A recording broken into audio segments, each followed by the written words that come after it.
Salut tout le monde, j'espère que vous allez bien. Je vous reviens dans cette vidéo pour vous présenter mon bilan lecture du mois de décembre. Je sais, j'avais dit que je ferais normalement une vidéo tous les deux bouquins, mais j'ai pas trop eu le temps avec les préparations de Noël et tout et tout. Donc j'ai lu en tout 3 livres. Voilà, enfin 4, mais un que je dois faire avec une vidéo séparée. Donc, j'ai lu dans un premier temps un livre qui n'était pas prévu dans ma sélection, c'est Le Donjon de Nalbuck de John Lang, aux éditions France Loisirs. Voilà, j'avais été pour Noël à France Loisirs pour voir si je pouvais trouver des idées cadeaux. Et j'ai vu ce livre, donc je l'ai pris instantanément, je n'ai même pas cherché à comprendre. Euh, donc ça raconte en fait l'histoire d'un groupe d'aventuriers, je dirais, qui vont aller explorer le donjon de Nalgup, n'importe quoi, de Nalbuck pour retrouver la statuette de... une statuette. Je ne vais pas trop m'aventurer sur le nom. Donc en fait, pour ceux qui connaissent, le donjon de Nalbuck, c'est une série audio normalement qu'on peut trouver sur internet gratuitement. Donc voilà, j'avais énormément aimé la série audio, donc je me suis dit pourquoi pas acheter les bouquins. Et j'ai trouvé donc le tome 1 chez France Loisirs et je me suis aperçue que c'était exactement la même chose que la série audio, sauf que on a beaucoup plus de détails. D'ailleurs, on sait comment ils ont été recrutés, comme on sait pas dans la série audio, on ne sait pas comment ils sont recrutés, on sait par qui, mais pas comment. Donc voilà, c'est bourré d'humour, j'adore, voilà, c'est même si les blagues, je les connais par cœur parce que voilà, j'adore la série. J'ai quand même adoré chaque détail de ce bouquin. Je l'ai lu assez vite. Et ce que j'aime bien aussi, c'est qu'on a les pensées de chaque personnage à chaque niveau de la quête, je dirais. On a voilà la pensée du personnage et je trouvais ça assez original. Donc comme je vous ai dit, c'est bourré euh, d'humour. Voilà, c'est tout le long, faut pas prendre au sérieux. Alors les personnages, je dirais que l'elfe et le nain, bien sûr, se détestent, mais alors à un point, vous pouvez même pas imaginer. On a la sorcière qui ne sait pas lancer un sort parce qu'elle sort juste de l'école. On a le voleur, lui on dirait que ça va, mais bon, c'est pas le super voleur non plus. Le barbare, c'est un barbare, c'est chaque fois que vous dites un truc, si c'est pas s'exprimer, il vous tape. Et il y a l'ogre, enfin après il y a d'autres personnages, mais je pense que j'en oublie. L'ogre, lui, il sait parler que l'ogre, et s'il n'y a pas la magicienne à côté, on ne le comprend pas. Mais voilà, donc en gros c'est ça, voilà, ils vont dans le donjon de Nalbuck pour trouver cette fameuse statuette qui va leur apporter une très grosse somme d'argent. Mais vous vous en doutez, bien sûr, ça va pas se passer comme il faut. Voilà. Dans l'ensemble, voilà, c'est pour ceux qui connaissent déjà la série, mais je pense que si vous le prenez sans, voilà. Il y a certaines répliques de la série audio qui est sympa. Euh, voilà, c'est en fait moi j'entends les voix de l'audio, donc du coup ça m'a fait beaucoup rire. Donc voilà, si vous voulez passer un agréable petit moment sans vous prendre la tête et à rigoler sur le truc, voilà, je vous conseille Le Donjon de Nalbuck. Le deuxième livre que j'ai lu, je dirais que c'est un livre qui m'a été un peu forcé de lire. C'est mon copain n'arrêtait pas de me dire il faut que tu le lises, c'est bien et tout. Et donc c'est Le Meilleur des Mondes de Aldous Huxley aux éditions Pocket. Donc en fait, en résumé, c'est les humains ne naissent plus comme ils naissent chez nous, hein, on n'accouche plus. Ils naissent en fait, sont fabriqués, voilà, s'ils vont eux-mêmes faire le rassemblement entre spermatozoïdes, l'ovule, machin, et ils grandissent dans des genres comment on appelle ça? J'ai un sorte de gros tube à essai, quoi, en gros. Euh, et voilà, donc, en gros, il n'y a plus vraiment enfin, pas de limite, mais il n'y a plus de propriété. Voilà, c'est si vous voulez sortir avec quelqu'un, vous sortez avec quelqu'un. Tout ce genre de trucs. Et bien sûr, et il y a des classes, bien sûr, il y a quand même des classes, parce qu'il y a des alphas, les bêtas, les epsilon. J'en ai oublié un truc. Je sais pas. Ah bon, après, il y a alpha plus, alpha moins, enfin, blablabla, quoi. J'ai beaucoup aimé ce roman. même si j'ai eu du mal avec certains passages. Au début, je dirais que c'est quand même assez explicatif, enfin c'est détaillé, je dirais. Et si vous, voilà, si vous vous résignez en fait à lire que le début, bah, abandonnez le roman parce que le début est assez lourd, je dirais. Voilà, le début ne m'a pas vraiment aimé. Mais on dirait que la deuxième partie du roman m'a beaucoup, beaucoup plu. On va retrouver donc deux personnages principaux qui est Lénina, je crois. Les noms par contre, je sais qu'il y a Bernard. Bernard et Lénina, je crois. Allez, montre-moi un petit truc. Oui, c'est ça, Lénina et Bernard, normalement. Bon, Lénina, je suis sûre. Bernard, j'ai un doute. Non, c'est Bernard, voilà. Bernard, en fait, est un alpha qui ne pense pas comme les autres parce que pour lui, il ne comprend pas. Alors, ils prennent du soma, voilà. J'ai oublié de vous dire ça. Quand ils prennent du soma, en fait, ça anime un peu tout. S'ils commencent à avoir des doutes ou à se sentir triste ou déprimé, quand ils prennent du soma, et de suite, vous êtes wouh. Et, voilà. Et lui, enfin, il veut pas. Ah, excusez-moi, j'ai oublié d'enlever le son de mon téléphone. Voilà. Et donc lui il veut pas prendre de soma, il veut en fait ressentir ce que c'est d'être humain en fait.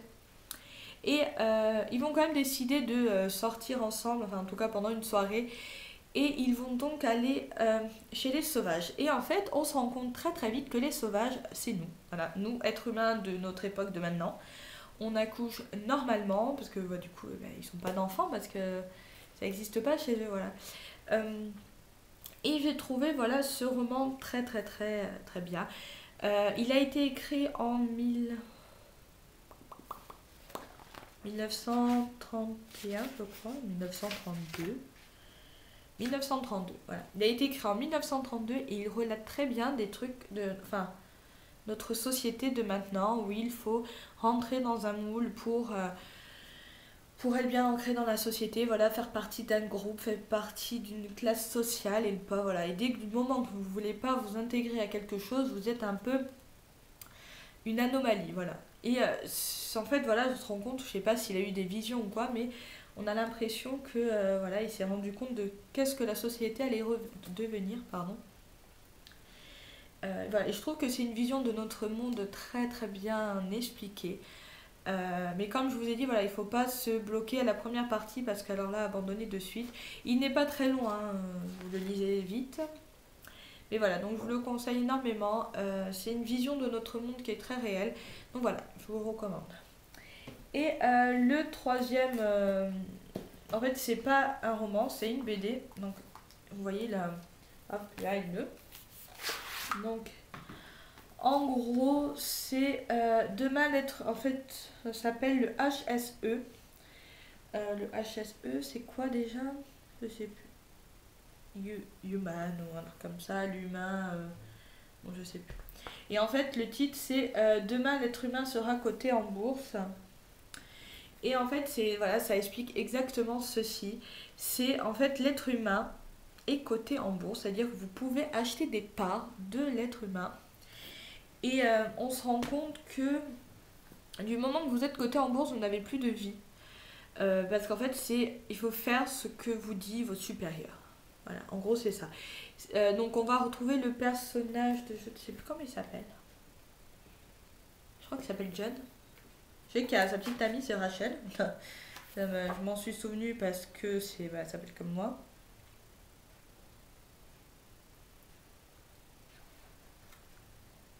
Alors, j'essaye.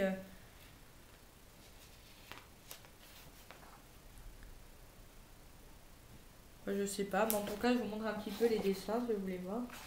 Voilà. Et bien sûr, pour être coté en bourse, il faut remplir des critères par contre. Il faut avoir un plafond de tel truc, il faut avoir une condition physique exemplaire, il faut avoir un taux de globules. Enfin bon, ils sont vraiment. Si vous avez plus de vie. Par contre, ah oui, vous touchez de l'argent, mais à côté, vous avez plus de vie. Le personnage s'en est rendu compte très vite. Parce qu'avec sa petite amie, ben voilà, d'abord il vit dans un taudis pas possible.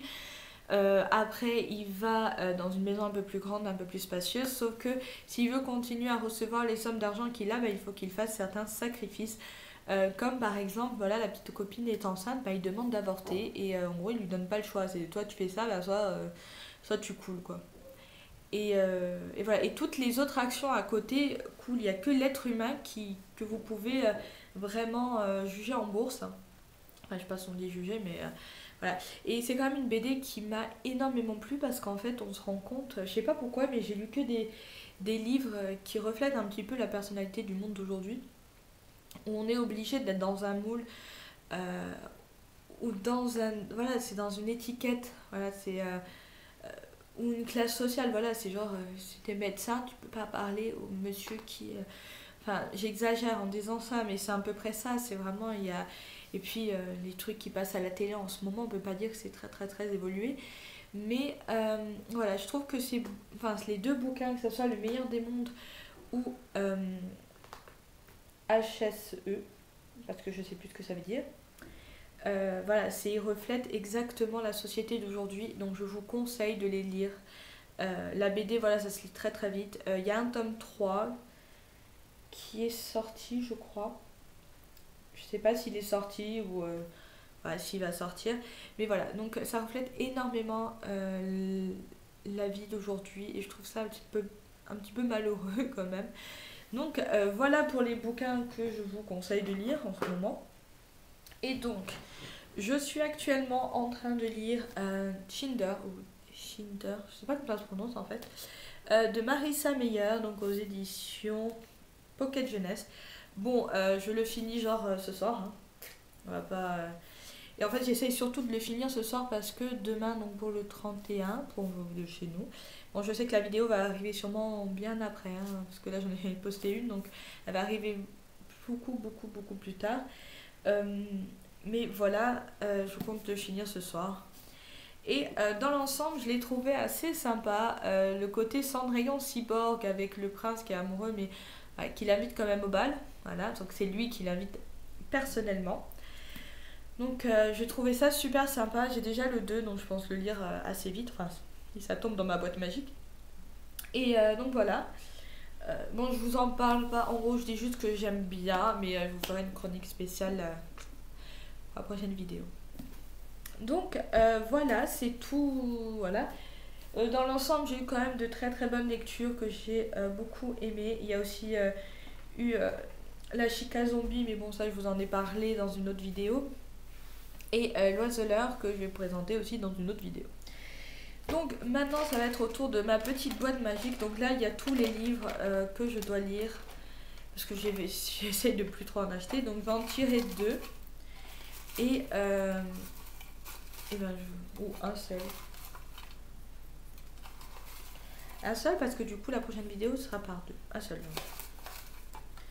Hop, il y en a deux. Je choisis celui-là.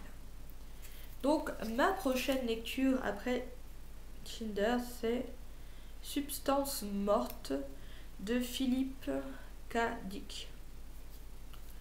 Je ne sais même pas de quoi ça parle. Je crois que c'est un livre de mon copain que j'avais assez envie de lire quand même. Donc voilà, j'espère que cette vidéo vous a plu. Je suis désolée si j'étais un petit peu brouillon dans mes chroniques. Ça fait un petit moment que je les ai lus, donc j'ai un petit peu oublié, j'avoue.